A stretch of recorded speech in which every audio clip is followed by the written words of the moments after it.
মানিকগঞ্জের সাটুরিয়ায় program on agricultural and rural transformation for nutrition entrepreneurship and resilience in Bangladesh প্রকল্পের আওতায় পার্টনার কংগ্রেস 2025-এর দিনব্যাপী কর্মশালা অনুষ্ঠিত হয়েছে।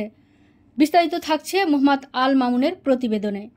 সাটুরিয়া উপজেলা পরিষদ হলরুমে আয়োজন করেন উপজেলা কৃষি সম্প্রসারণ অধিদপ্তর। সাটুরিয়া উপজেলা কৃষি কর্মকর্তা আবদুল্লাহ আল মামুনের সভাপতিত্বে প্রধান অতিথির বক্তব্য রাখেন সাটুরিয়ার সহকারী কমিশনার ভূমি তানভীর আহমেদ। অন্যান্যদের মধ্যে উপস্থিত ছিলেন উপজেলা প্রাণী সম্পদ কর্মকর্তা ডাক্তার ইমরান হোসেন, উপজেলা কৃষি সম্প্রসারণ কর্মকর্তা এস.এম. তারেক মাহমুদ, উপজেলা সমবায় কর্মকর্তা মাকসুদ হোসেন, সহকারী কৃষি কর্মকর্তা আবুল কাশেম, সহকারী প্রোগ্রামার আক্তারুজ্জামান সহ আরও অনেকে। বক্তারা বলেন, কৃষি মন্ত্রণালয়ের অধীনে কৃষি সম্প্রসারণ অধিদপ্তরের পার্টনার প্রকল্প একটি সময় উপযোগী উদ্যোগ। এ কংগ্রেসের লক্ষ্যে কৃষি খাতে সরকারি বেসরকারি প্রতিষ্ঠান, এনজিও, উন্নয়ন সংস্থা, কৃষি উদ্যোক্তা, কৃষক ও গণমাধ্যম সহ সংশ্লিষ্ট সব স্টকহোল্ডারদের মধ্যে পারস্পরিক সহযোগিতা ও সমন্বয় গড়ে তোলা।